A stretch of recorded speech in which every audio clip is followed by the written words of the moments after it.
Hare Krishna.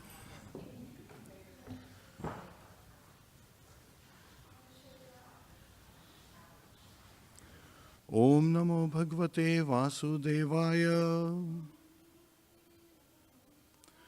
Om Namo Bhagavate Vasudevaya. Om Namo Bhagavate Vasudevaya. Narayanam Namaskritya Naram Chaiva Narottamam Devim Saraswatim Vyasam Tato Jayam Udiryet Shavtam Swakatha Krishna Punya Shavana Kirtanaha Hridayantasto hi bhadrani vidhunoti swasatam nashtaprayeshu abhadreshu nityam bhagavata sevaya bhagavate uttam shloke bhaktir bhavati naistiki. Hare Krishna. So today we'll be covering Śrīmad-Bhāgavatam, 8th Canto, Chapter 11. King Indra annihilates the demons. Let's cover the first verse. Śrīmad-Bhāgavatam, 8th Canto, 11th Chapter, verse 1. Shri Shuka Uvacha Ato Sura Pratulabhya Chetasaha Parasya Pumsa Parayanu Kampaya Jagnu Brasham Shakra Samirnadayas Tam Standrani Yer Abhisamhata Puraha. Shri Shuka Uvacha. Shri Shukdev Goswami said, Atho, thereafter, Suraha, all the demigods, Paryuplabdha Chetasaha, being enlivened again by revival of their consciousness.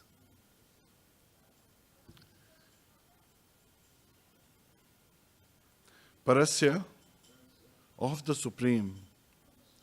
Shri Shri Gauranthai ki Jai. Shri Shri Radha Madan Mohan ki Jai.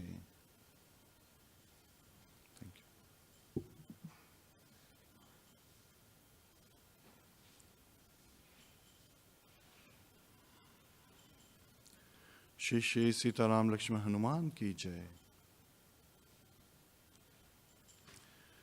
Srila Prabhupada ki Janant Koti Vaishnavind ki Jai. Go Premanandi. Pumsaha, of the personality of Godhead. Paraya, supreme. Anukampaya, by the mercy. Jagnu, began to beat. Brisham, again and again. Shakra, Indra, Samirana, Vayu, Adyaha, and others, Tan, to those demons, Rani, in the fight. Yeh, by whom? Abhisamhataha, they were beaten. Pura, before. Translation by His Divine Grace, Sri Bhaktivedanta Swami, Srila Prabhupada. Shukdev Goswami said, thereafter, by the supreme grace of the Supreme Personality of Godhead, Shri Hari, all the demigods headed by Indra and Vayu were brought back to life. Being enlivened, the demigods began severely beating the very same demons who had defeated them before. Hare Krishna. Om Jnana Timrandasya Jnananjana Shalakaya Chakshurun Militam Yena Tasmai Shri Guruve Namaha Mukham Karoti Vachalam Pangum Langayate Girim Yat Kripatadham Vande Shri Gurum Dina Taranam Hare Krishna, Krishna Krishna, Hare Hare, Hare Rama, Rama Rama, Hare Hare. Hare Krishna.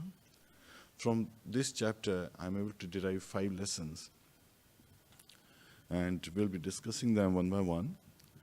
And it's very important to understand the context. Shukdev Goswami is narrating this description of battle that happened just after the churning of the ocean and the distribution of the nectar to the demigods by Mohini Murti.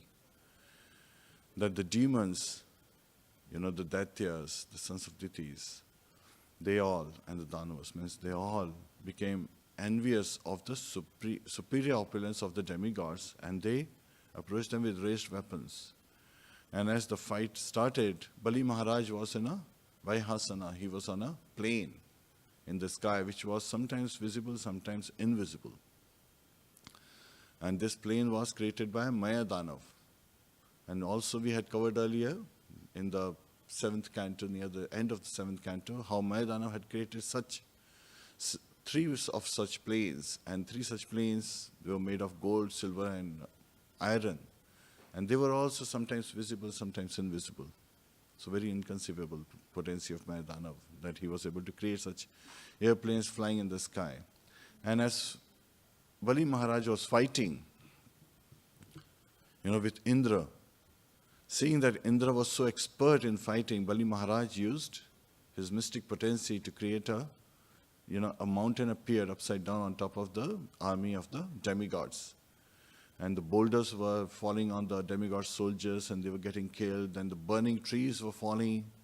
Then the various type of tribal men, naked tribal men, they were running with, tridents and various weapons in their hand and then killing the demigods. And at that time when demigods could not find any resolution, they meditated on the Supreme Personality of Godhead, and Lord Vishnu appeared in his 8-armed form, carrying his various weapons.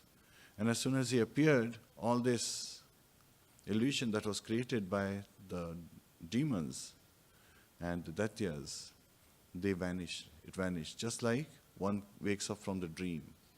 And all the demigods who had died, they again became enlivened just by the sight of Lord Shri Vishnu. And at that time, we also covered how Lord Vishnu, he killed Kal Devi and various other demons who attacked him.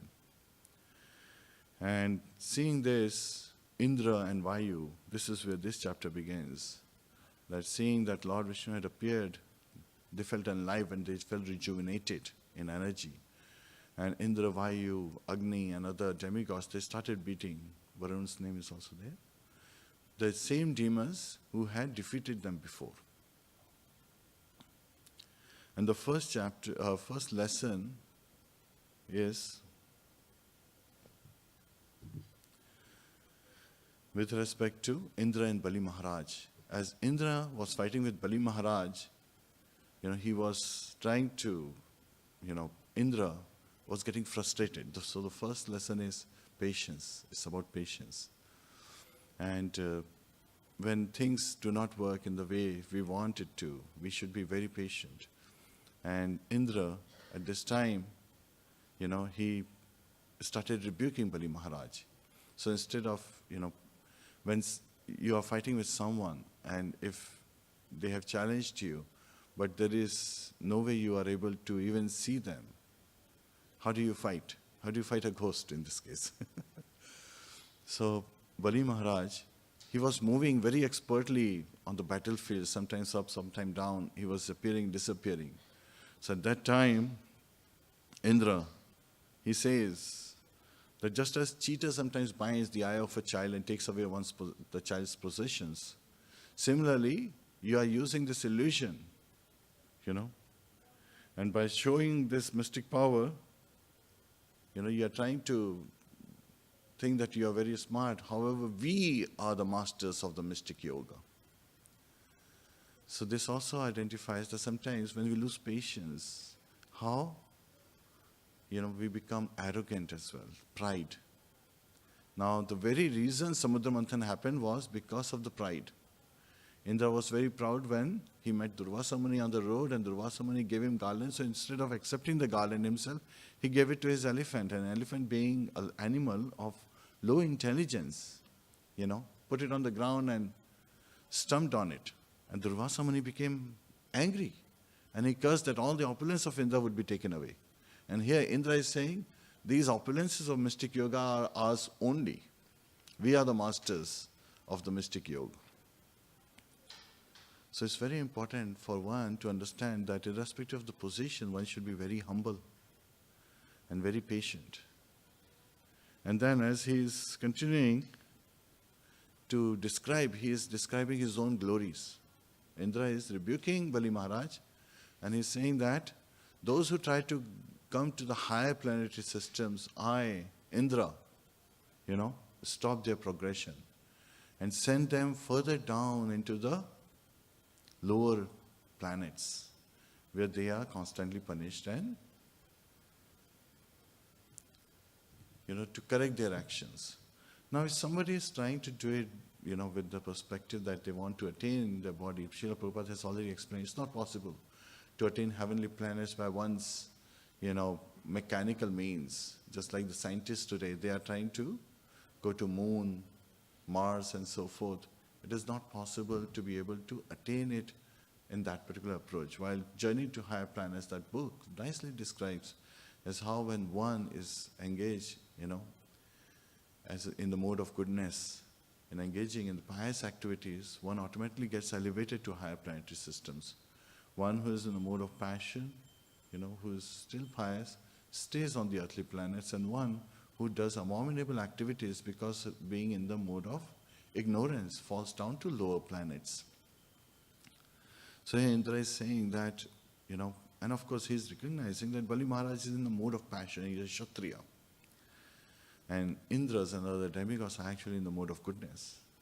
And this is a common thing that happens in the mode of goodness, is one becomes proud of one's position, that they are in the mode of goodness. Cleanliness is next to godliness. And they are being very pious and very, yet at the same time, they're very much devotee of the Lord. And every time, they are in trouble, instead of constantly lamenting, they meditate and pray to the Lord for directions and for His mercy. And they have superiors like Brihaspati and Lord Brahma and Lord Shiva who help direct their activities as well. So here, Indra, he is rebuking. He is saying that those who try to come to higher planetary systems by mystic yoga, by mechanical juggleries, using illusions, I send them to the lower planets. I push them where they suffer. And at this point, the response from Bali Maharaj is very surprising. For the people who think that demons are non-devotees, because Bali Maharaj shows here, the direction as is given in the Vedanta Sutras as well as in the other Vedic scriptures. Bali Maharaj, he basically responds back without getting agitated, that although everyone who is present on this battlefield is under the influence of time, and everyone is carrying out their prescribed duties according to their different modes of material nature, the influence of the modes of material nature. And therefore, based on their activities, they are destined for fame, victory, defeat and death. So again, one can become famous, one can become victorious, one can be defeated, one can even experience death. Yet it is all happening because of the influence of time. And as in Bhagavad Gita, Lord Krishna says, Prakate kriya marani gure karmani sarvashaha ahankara vimuddhatma kataham iti manyate. Under the three modes of material nature, the modes are mode of goodness, mode of passion, and mode of ignorance. Different living entities are engaged in different kind of activities. Gune karmani sarvasha, based on their gunas, the modes of nature, material nature, they are engaged in different activities. And, yet at the same time, the living entities who are mainly in the mode of ignorance, or sometimes being deluded by the material energy, they think that they are the ones who are carrying out all these activities. while these activities are actually being carried out by the various senses who are part of the material nature. And so Bali Maharaj, he says that because even though your words, what you are speaking, are very harsh, we do not accept them, even though they are piercing to the hearts. And it is said that sometimes words are more, piercing and more harmful than the weapons, than the physical weapons that can harm you. So one has to be very, very careful when they speak something, that they have to be sweet in their very nature. It is very nicely described, Srila Prabhupada explains it, like how the flute of Krishna, it only speaks when Krishna wants. And when it speaks, it only speaks sweet. That's the quality, and that's the, duty of one's voice. That one should always speak sweetly and in a very, humble manner. And here, as Indra, and now it is very interesting that even though Indra is engaging Bali Maharaj, he's provoking Bali Maharaj. He's actually a trickster in this case. He's provoking Bali Maharaj so that Bali Maharaj gets distracted, because Bali Maharaj is moving very expertly on the battlefield and is not able to attack Bali Maharaj. And when Bali Maharaj says this, he shoots an arrow towards Indra. Indra realizes it's not going to kill him, it's only an injuring arrow pointed towards him. So at that time, taking advantage of the opportunity, Indra, attacks Bali Maharaj by his thunderbolt. And as Indra had described earlier, that with this thunderbolt I am going to kill you, just like I cut off the wings of various mountains who when land kill many people. So to save other living entities, Indra used to, destroy the wings of the mountains, and they would fall down on the earth, and in that situation, they would stay there as large dead bodies. So all these mountains that we know of, one time they were flying, they had wings.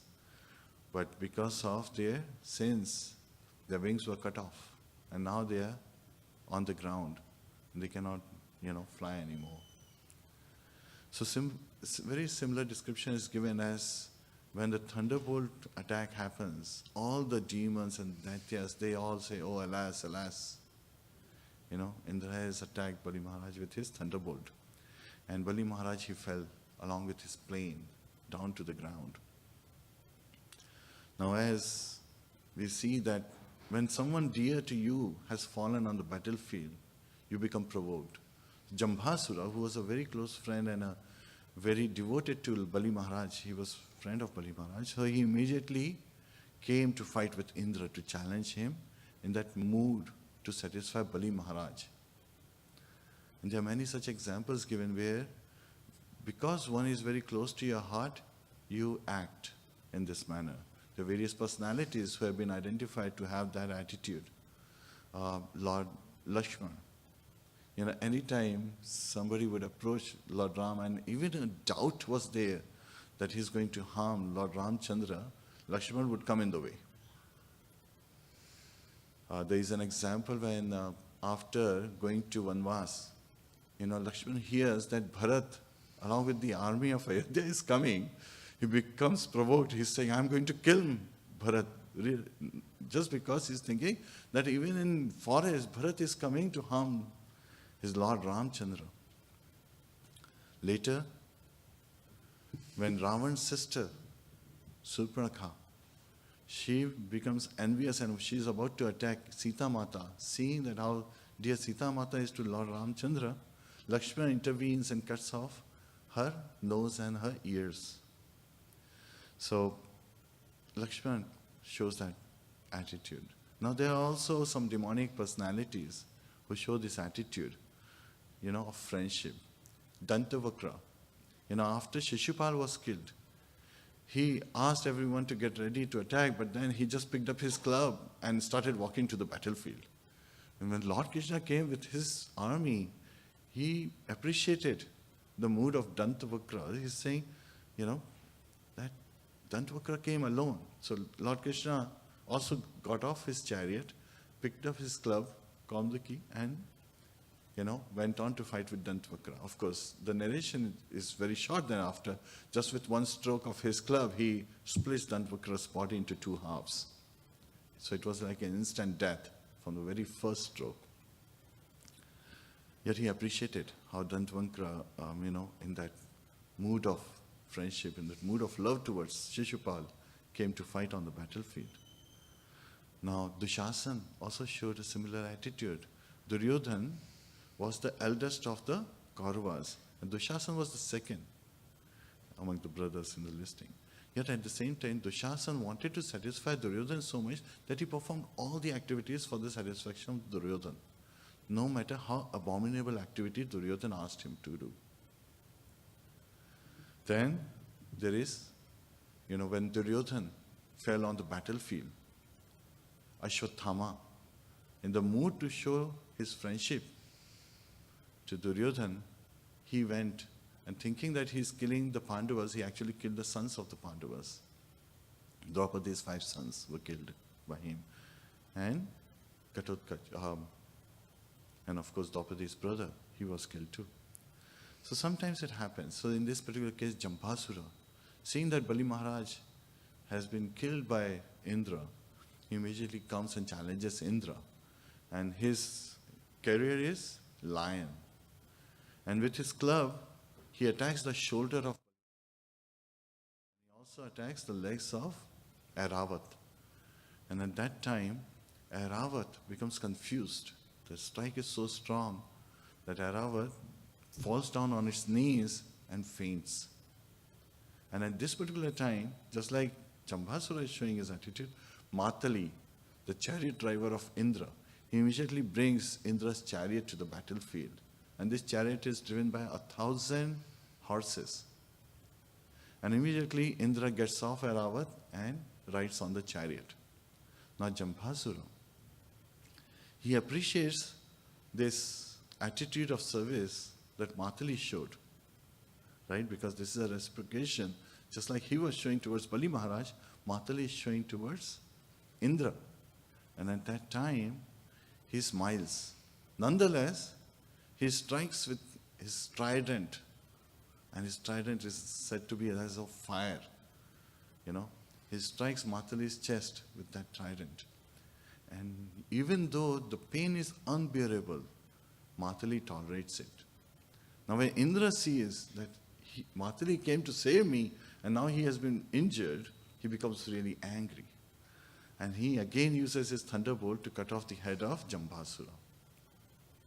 Now it doesn't just finish here. There is a whole series of emotionally attached personalities, they appear. As soon as Jambasura's body fell, Devashi Narad, he went and informed his relatives and friends, Jambasura's relatives and friends. When Bali Maharaj's body fell, he didn't go to tell. But when Jambasura's body fell, he went. And at that time, Bala, Paka and Namuchi, they came to the battlefield. And they showered torrents of arrows towards Indra. It is said that Bala, he shot as many arrows simultaneously that by equal number as all the horses. So he attacked the horses because once the horses are injured, the chariot cannot move. So Indra would become like a sitting duck. Yet at the same time, he is guarded by the various paraphernalia, the various boundaries of the chariot and the chariot driver.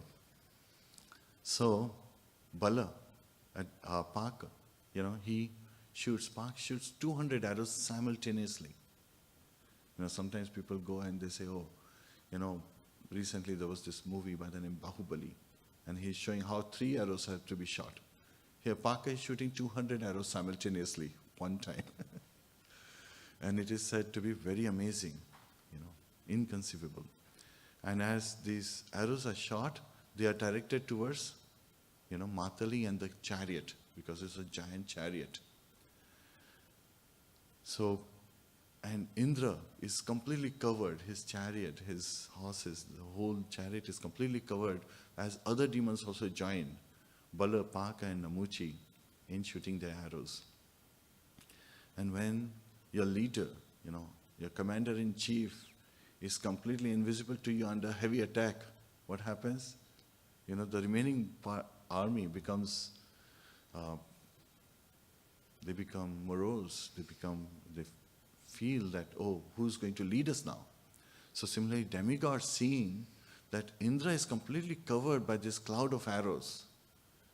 Oh, what is going to happen? Who is our leader now? Yet at the same time, it is nicely described that Indra, he appears, by defeating all these arrows and all these attacks. He appears just like sun appears at the end of a night. And the sight is very encouraging, it's very blissful to the demigods because it's giving them hope. So such is like every time the darkness goes away, the sun appears, we have hope, yes, to carry our duties. Similarly, the appearance of Indra, just like a sun appears, is very encouraging to the demigods. And Indra, using the thunderbolt, cuts off the head of Bala and Paka. And now he uses the thunderbolt to cut off the head. So he attacks the shoulder of Namuchi. And it so happened that thunderbolt returns without even harming the skin of Namuchi. And Indra becomes morose. Indra is thinking, this thunderbolt was able to kill Vritrasura, who was the essence of the ascetic sacrifice and austerity performed by Twashta. That Vritrasura, this thunderbolt was able to kill. And yet, it could not even pierce the skin of Namuchi, this demon. He is not even a significant demon. And he becomes morose. He says, this is like an iron rod in my hand. I'm not going to use it anymore. Now understand that we are talking of Vajra. And Indra, just because his ineffectiveness on a not so significant demon, is ready to give up this particular weapon. But by providence, an unembodied voice, appears, which says that actually I have given boon to this demon that he will not be killed by any weapon that is wet or dry. Now, thunderbolt is made of the bones of the Rishi Muni. Vishwakarma is he built this Vajra, the thunderbolt weapon. And it's dry by very nature. So realizing that the Muchi cannot be killed, Indra thinks of foam, because foam is neither wet nor dry. So this is showing that, how he is using his intelligence. Yet at the same time, you also see that there is an attitude of, in case of Indra, his lamentation and jubilation. He's showing that. He's lamenting that his Vajra is not effective. He's jubilant when he was able to kill Bali Maharaj and so forth. Yet at the same time, with the weapon of foam, he's finally able to kill Namuchi. And he's jubilant again. And Srila Prabhupada, he says that, demigods, even though in the mode of goodness, they're not pure devotees, because there is a constant lamentation and jubilation being shown. While in the case of Bali Maharaj, he is not showing the sense of jubilation or lamentation. He's just feeling that, okay, as a Kshatriya, what he was doing was just right, and even if he is defeated, he tells Indra, that you, demigods, think that you are the cause of all the things, while everything is destined by time. And we don't, feel jubilation or moroseness, we don't lament like you do. And that's why the highly intelligent souls, they feel sorry for you, demigods. And when Bali Maharaj had said that, Indra was surprised. He didn't return back with a response, because he realized that Bali Maharaj is speaking truth at that time. And here, he again is showing the same attitude. So, Brahma Bhuta Prasannatma na shochati na kankshati. So, one who is on the platform of self-realization, he does not lament on the past, na shochati. Does not lament on the past, na kankshati. And does not have any aspiration for the future, that I will acquire such and such. And also in Bhagavad Gita, Lord Krishna says, Karmani evadhikaraste ma phaleshu kadachana. We have the right to perform our duties, but we are not entitled. So again, ma phaleshu kadachana, we are not entitled for the fruits of that labor, whatever labor we perform as part of our duties, carrying out our duties. So it doesn't matter whether we face victory or death. It doesn't matter, we should continue to perform our duties. And here, as Indra has now killed the three main demons who had come in front of them, Balu, Paka and Namuchi, all the other demigods, they've become very, encouraged. And as they are encouraged, Vayu, Agni, Varuna, they started killing the demons left and right. And Indra also is killing other demons. And as this is happening, Lord Brahma, he becomes passionate. He says, he calls his son Narad and gives him instruction to stop Indra, Vayu, Varuna and other demigods from killing the demons. So at that time, Devashi Narad, he goes to the battlefield and requests the demigods not to annihilate the demons. And at that time, hearing the plea of Devashi Narad on behalf of Lord Brahma's, the request is from Lord Brahma. Lord Devashi Narad is just a carrier, messenger in this case. They understand and they stop fighting. And at that time, the demons, they took the body of Bali Maharaj to Astagiri.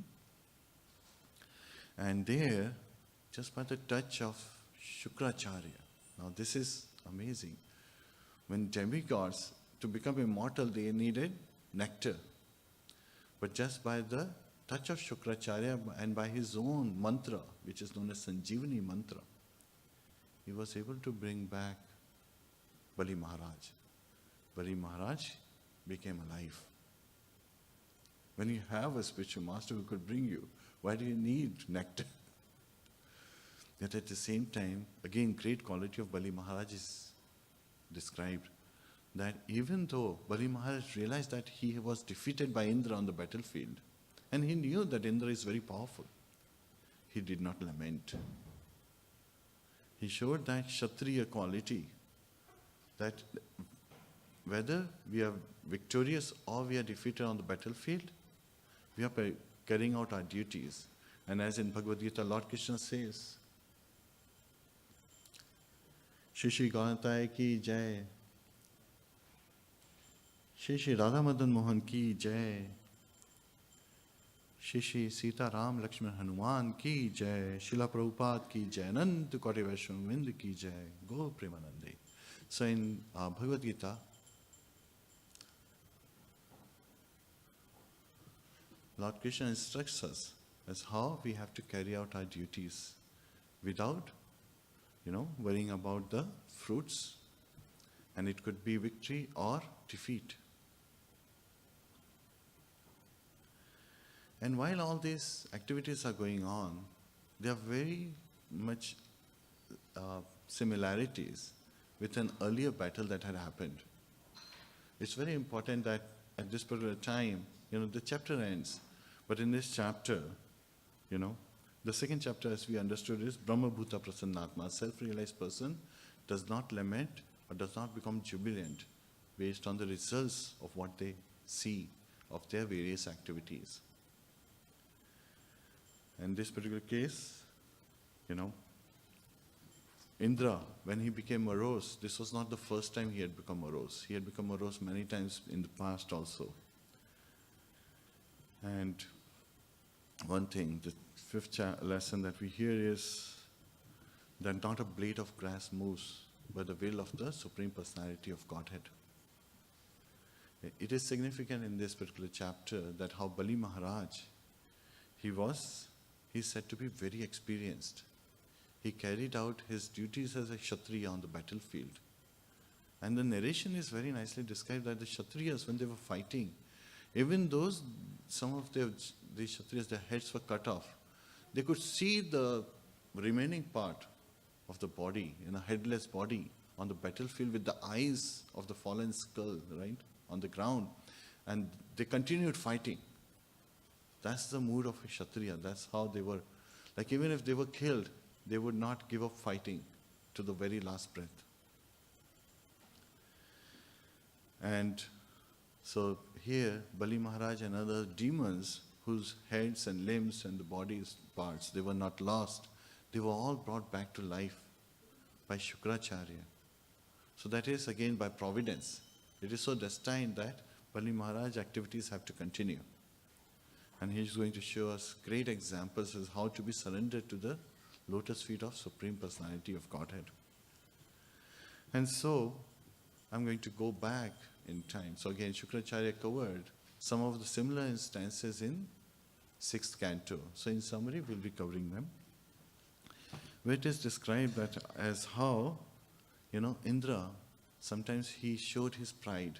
Just like in this particular case, the whole churning of the ocean and all these activities are happening because Indra, even though in the mode of goodness, he became proud, right? He did not respect the garland offering from Durvasa Muni. Earlier, it had so happened that all the Gandharvas, Apsaras, they were in the assembly of Indra. And Indra was feeling very much proud. And Brihaspati entered. And there were various Charana, Siddhalokas, the residents of Siddhaloka, they were glorifying Indra. So Indra did not get up to respect his spiritual master. And seeing that mood of Indra and understanding his mentality at that time, Brihaspati, he left.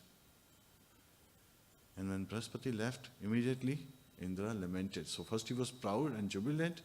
Then as soon as he felt that he had committed an offense on the lotus feet of his spiritual master, he lamented. And he started searching for Brihaspati. And Brihaspati became invisible to the demigods. Then, having no spiritual master, understanding that this is a big offense, Indra and other demigods, they approached Lord Brahma. And Lord Brahma chastised them. That because of your attitude in becoming proud and not respecting your spiritual master has left you. So now you should approach Vishwarupa, son of Tvashta, and ask him, because he is a great priest. So Indra and other demigods, they approach Vishwarupa. He had 3 heads. Vishwarupa had 3 heads. From one head he would drink somaras, from another he would drink wine, and the third head he would do all the mantras and prasad seva. So Vishwarupa, he had accepted. He said, even though, it is not, but I cannot, you are my superiors and I cannot, say no to you. And Brahma had actually given them, when he said that you should go to Vishwarupa, he had given a warning to Indra and other demigods that you should approach him understanding that he also is, attached to demons. Because Vishwarupa on his father's side is attached to demigods, but his mother is, from demonic side, so, from the family of demonic side. So, he's attached to Daityas as well. So it so happened that Vishwarupa, first he gives Vishnu Kavach to Indra. He performs great sacrifice. And Indra becomes very powerful by the sacrifices that are being performed. He attacks and defeats the demigods, the demons.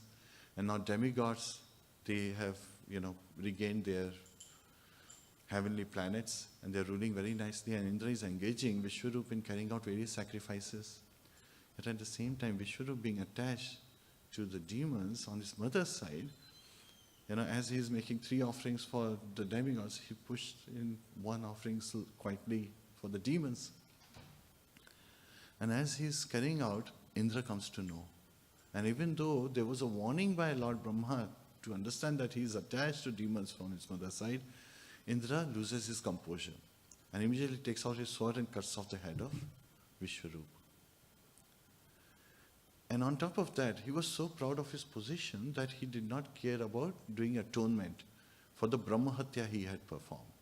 The various rishis had approached him and he said that you have just killed a Brahmana and your spiritual master, means Vishwarupa was in the position of your spiritual master. So you should, do proper atonement to ward off the effect. He said, no, I will take the effect. He's thinking himself to be so powerful that nothing would happen. So here in this particular case, later on, he was tormented by the effect, bad ills were happening. So because of that, Indra distributes the result of Brahmahatya, the sin that he had performed, into 1/4 he gives to 4 different entities. women get 1/4, land gets 1/4, tree gets 1/4, and water gets 1/4. And then when an entity is accepting something, they say, what do I get in return? So they're getting also a boon from Indra. So there is like they're taking the same, yet at the same time they're getting a boon. Here, continuing forward, means in summary, Indra, he has killed Vishwarup, and Twashta is very upset. So Twashta, he performs a sacrifice to get a son, to get a personality who will be an enemy of Indra and would annihilate Indra. And this is where Vatrasur appears. However, when chanting the mantras have to be chanted very carefully with the pronunciation. And when Twashta is saying Indra Shatru, so the word Indra has to be very quickly said. So Indra Shatru. Yet he was looking at the pronunciation, so he said it a little longer. He said Indra Shatru. Just by making that distinction, the meaning changes of the mantra. Instead of getting a son or a personality who would be an enemy of Indra, he gets a son, Vatrasur, whose enemy is Indra. So the meaning changes. So now Indra is his dire enemy. He is not enemy of Indra. And at that time, Vatrasur, the word Vatra means one who can cover.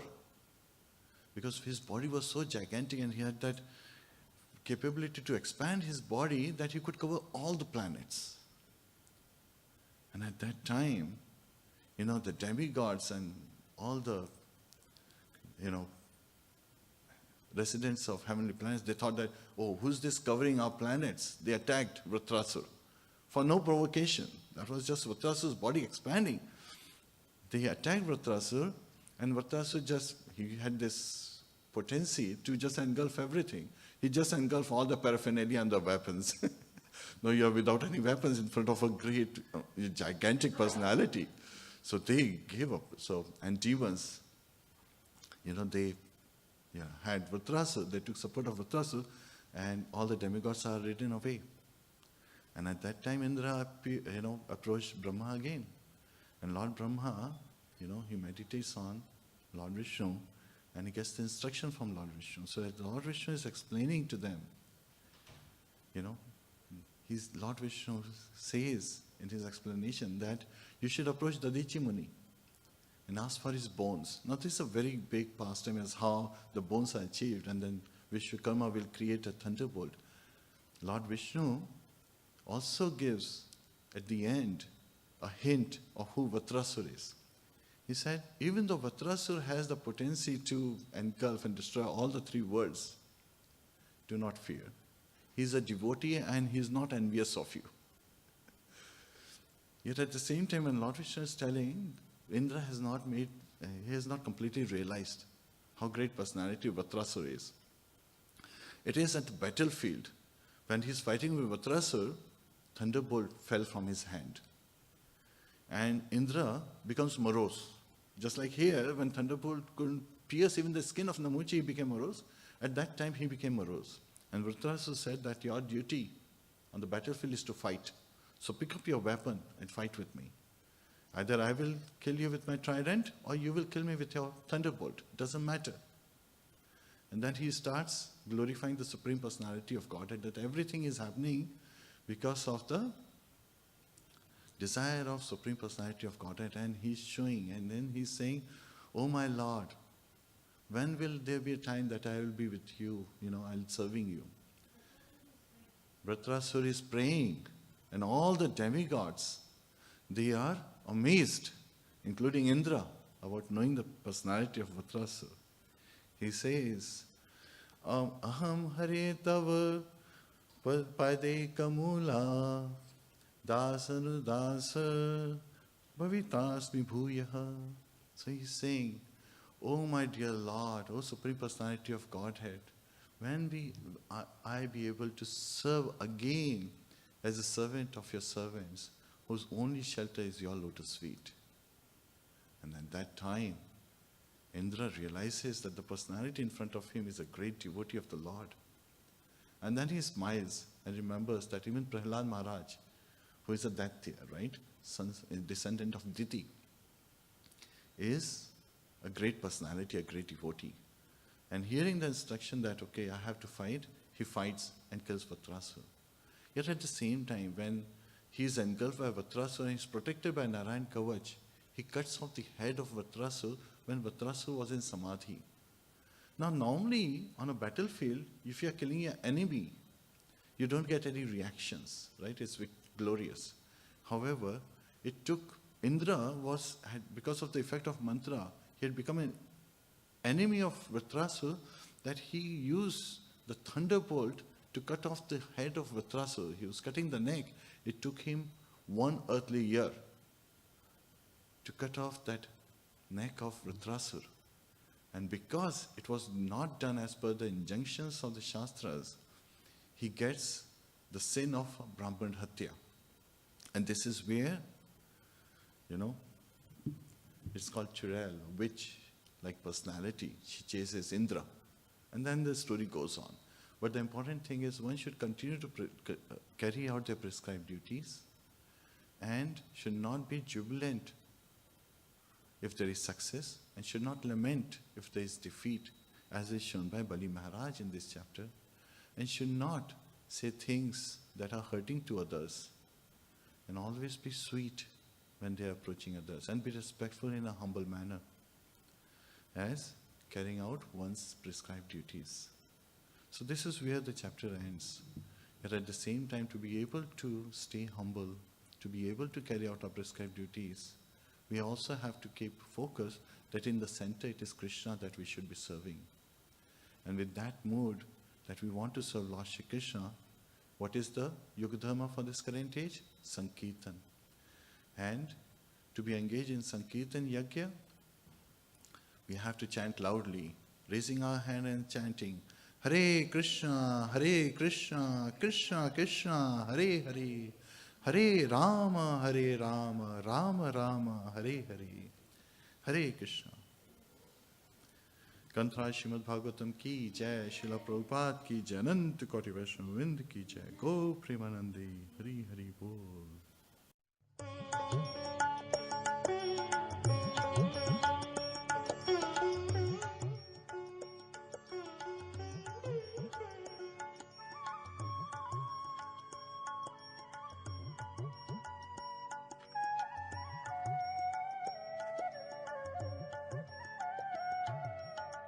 Krishna जिनका नाम है, गोकुल जिनका धाम है, ऐसे श्री भगवान को बारंबार प्रणाम है। कृष्णा जिनका नाम है, गोकुल जिनका धाम है, ऐसे श्री भगवान को बारंबार प्रणाम है।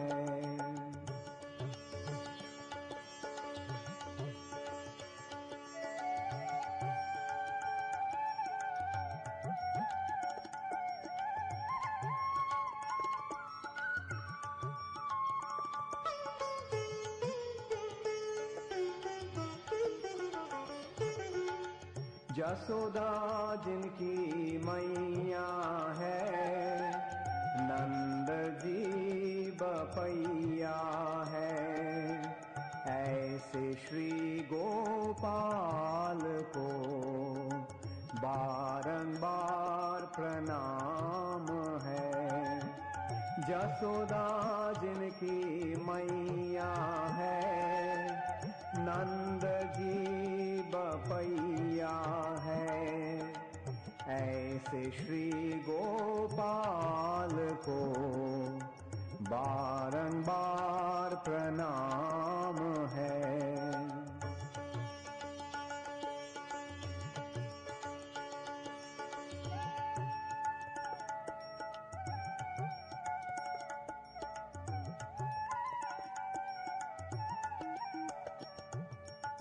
राधा जिनकी जाया है, अद्भुत जिनकी माया है, ऐसे श्री घनश्याम को बारंबार प्रणाम है।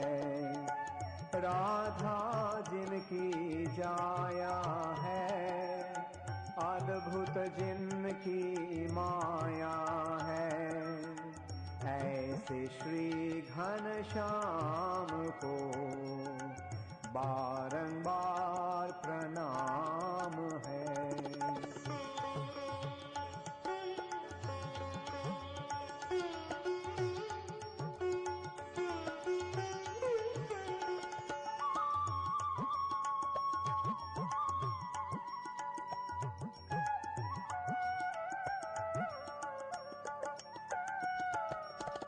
लूट लूट दधी माखन खायो, ग्वाल बाल संग धेनु चरायो, ऐसे लीला धाम